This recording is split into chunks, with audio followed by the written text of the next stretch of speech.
The top 1% play by an entirely different set of rules and build and preserve their wealth differently. If you want to break out of this cycle and secure your financial future, it's time to learn a few of the strategies the wealthy use every day. And today I'm going to share with you how you can transform the way you manage your money and help you start thinking and growing like the 1%. People start to ask me again, where do I start? How do I start to think and manage my money like a 1% person? Typically where we always want people to start is figuring out, again, basic budget stuff and figuring out where you are financially. But in order to really figure this out and to get to where those people are, you want to have some sort of money rule. I tend to use the 50-30-20 rule. 50% for your needs, 30% for your wants, and 20% for your saving and investing. And you'll see these numbers varying a little bit differently based upon who you're listening to and who you're talking to. But if you're doing it the way a 1% person thinks and how they're trying to do it is, I'm a fan of doing the 20% off the top. So to make the numbers nice and easy and round, I always like to use $100,000, and you want to pull that $20,000 off the top, and that becomes your saving and investing. Because as we're talking about your 50% for needs, and needs, of course, are things like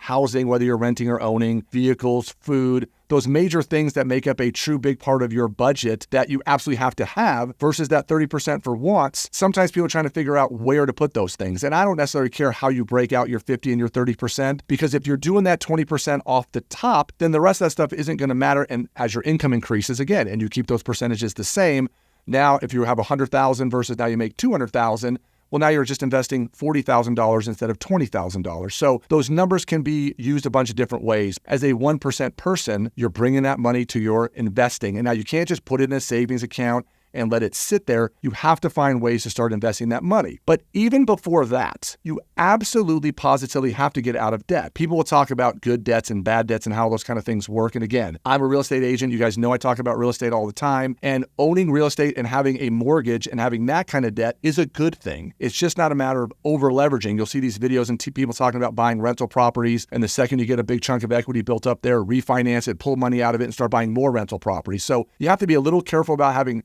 too much debt and over leveraging yourself. But what I'm talking about is all the other kinds of debt. So whether you own cars or boats, or you're just living a lifestyle beyond your means, whether it's credit card debt, anything that is basically money that is in a depreciating asset, or money that you don't even know what it's for. Like you just were living at a point where you were fixing your car using a credit card, or you were buying dinners out using a credit card. We have to get rid of all that debt first. So how do we do that? It's knowing how much debt we have, what interest rate we're paying on those debts, what the monthly payments are, and if we didn't start paying extra on those things, how long would it take us to pay those debts off? And then you can do the debt payment parts a couple of different ways. You hear the avalanche method and the snowball method. So whether you want to take your debts based upon the higher interest rate and start there, or you want to take them and start avalanching, meaning for me, getting some wins early is a good thing. Maybe you take the smallest debt and pay it off so you have a small win to begin with, and one by one start knocking out all these debts. Once you have none of those debts, it makes it a whole lot easier to get that 20% of your money off the top and start investing in that. Once the debts are paid, now we have to start building up some sort of savings and cash fund. And you'll see people talk about emergency funds, rainy day funds. You can call it whatever you want to. And the question always becomes, well, how much money do I need in there? And wealthy 1% people don't want to leave a lot of cash just sitting around in a bank, not earning a lot of interest, but depending on how your income comes. So for example, I'm self-employed. My income, I don't get paid every 2 weeks from a job. And so my income is very unstable and it's not consistent all the time. So for someone like me, I like to have at least 6 months of reserves of cash saved up. But for someone else, you might have 3. For someone else who's really conservative, they might want to have more like a year's worth. So it depends on what your comfort level is. And once you have those savings built up, you then want to put them in a high yield savings account, so you might earn 4 or 5% interest rather than just having them in a standard savings account that earns literally less than 1%, sometimes a half or even smaller. So you just have to make sure that there's this nice balance between how much you have and where you're holding it. So there's just not too much free cash just sitting around. If you're someone who wants to improve on the game of money and finance and feel more educated about what you're doing, click the link in the bio below. It'll bring you to a document of the top 11 things to get your financial house in order so you can start working your path to your definition of wealthy. So now that you have no more debt, you have your savings and your rainy day funds built up, now we're talking about long-term investing. Usually when you're talking about long-term investing and building up your wealth for the long haul so you can live like a 1%er in retirement, people talk about retirement accounts. So whether it's a 401k or a Roth IRA, or you want to invest in other types of real estate investments, you can do a lot of different things. For someone who's first starting out trying to get there, You hear people talking about 401ks, and it seems like lately I'm watching a lot of videos, people talking negatively and shitting on 401ks because maybe they're expensive, or you only can invest in what the 401k plan offers, so there's not tons and tons of options for you. But in reality, it's a really good program they can use. So let's go back again to using that $100,000 income person and investing 20% off the top. Most people, if you have a regular job that offers a 401k plan, these companies will have some sort of matching option. Let's say that number is 4%. So if your $100,000 income, you put in 4%, so it's $4,000, the company is going to match you 4%. So you're earning 100% on your money. And not only do you do that, you're doing it pre-tax.